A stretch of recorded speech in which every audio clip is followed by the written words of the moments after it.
Okay, so you're here with us because you really want to get to the heart of the matter, right? Like you want to be in the loop, but you don't exactly have hours and hours to just like wade through every single article and, official document. Totally. Well, that's where we come in, right? Here at the Dupe Dive. That's right. Today, we are going to totally zero in on the 2025 U.S. budget blueprint that just passed. Yeah, and you've probably seen some headlines floating around out there, but we're going to dive deep and give you the full context and how everything connects. We've been poring over the news and all the official documents to bring you the really crucial pieces of this whole thing. How did this budget actually make it through Congress? What are they actually trying to do with it? Who were the big players pulling the strings to get it over the finish line? And what does all this mean looking ahead?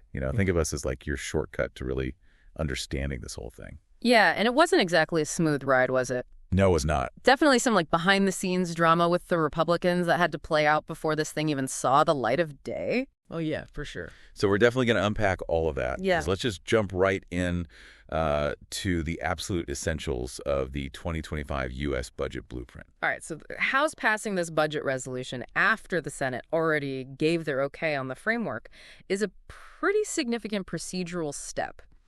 But to really grasp how powerful that is, we kind of have to talk about budget reconciliation. Okay, budget reconciliation. Yeah. Sounds kind of important. What exactly does that mean? So budget reconciliation is this specific process that Congress uses, to make changes to stuff like federal spending revenue and even the debt limit.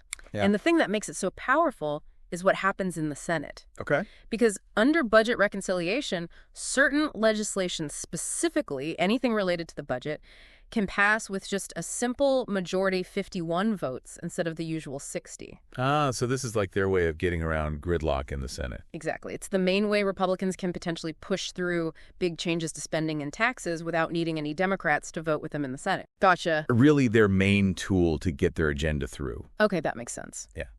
So now that this budget resolution has passed both the House and the Senate, the door is wide open for this reconciliation process. Exactly. And I know there were some speed bumps along the way to getting it passed, so let's break down how everything unfolded chronologically. Yeah, definitely some tense moments there for a bit. Yeah. So the House actually passed their own version of the budget earlier this year. Right. And they were proposing at least $1.5 trillion in spending cuts. Wow.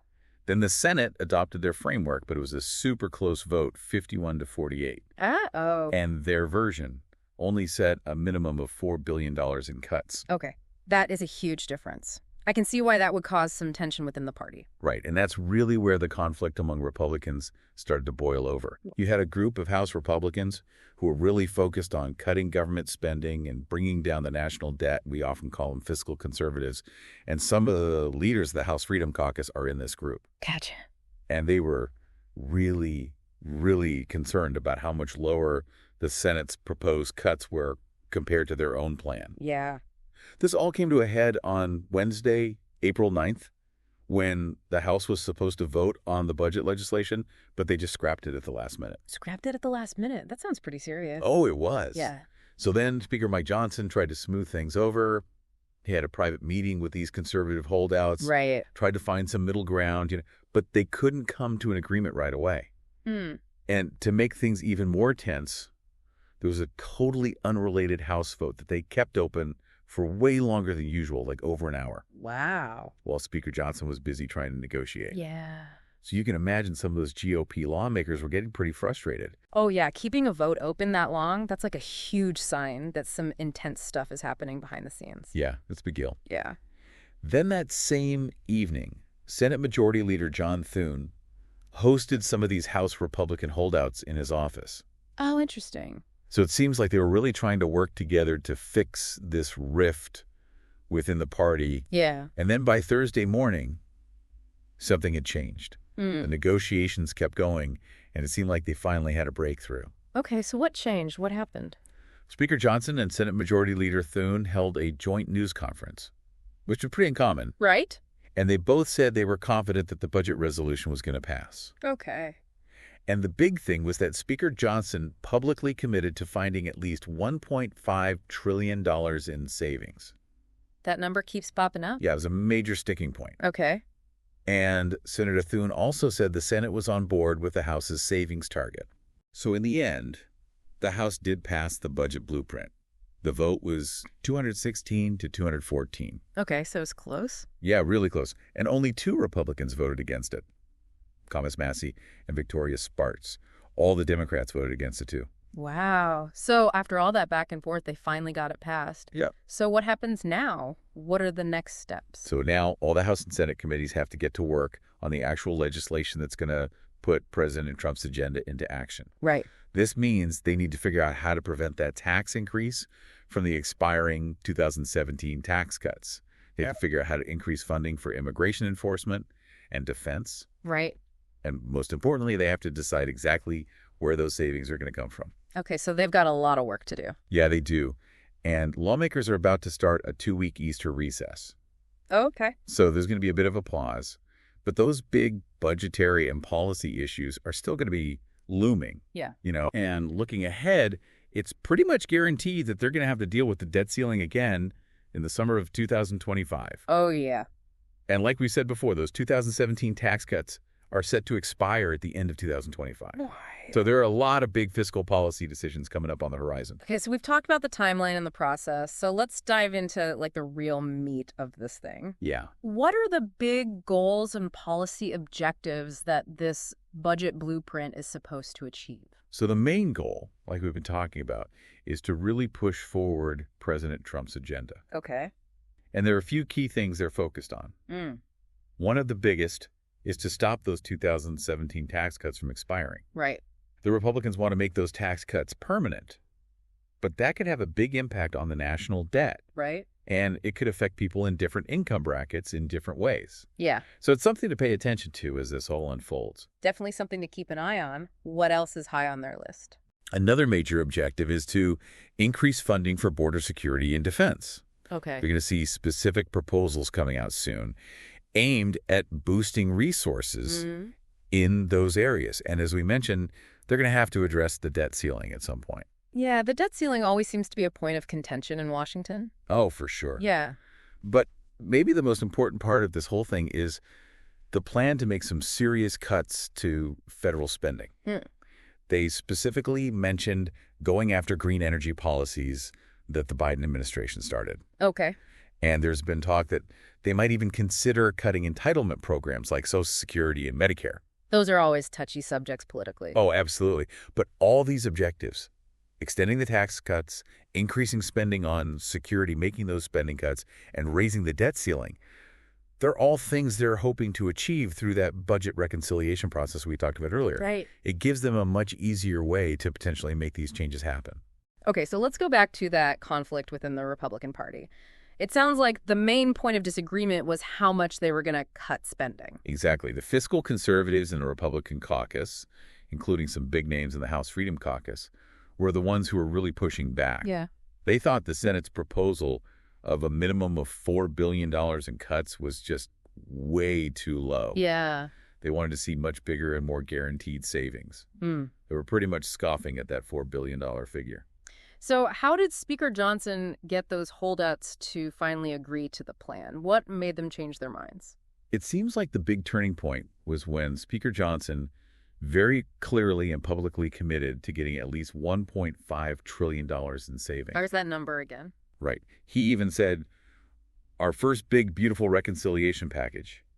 Here we are committed to finding at least $1.5 trillion in savings for the American people while also preserving our essential programs. What? That statement, along with what seemed to be a really coordinated message from President Trump and Senate Majority Leader Thune, all emphasizing big spending cuts, seemed to be what really swayed those dissenting votes. So basically those public promises from the leadership really made a difference. Yeah, they did. There's even a quote from Representative Chip Roy, one of the holdouts, where he said, "We have now 3 strong statements from the Speaker, the President, and the Senate Majority Leader.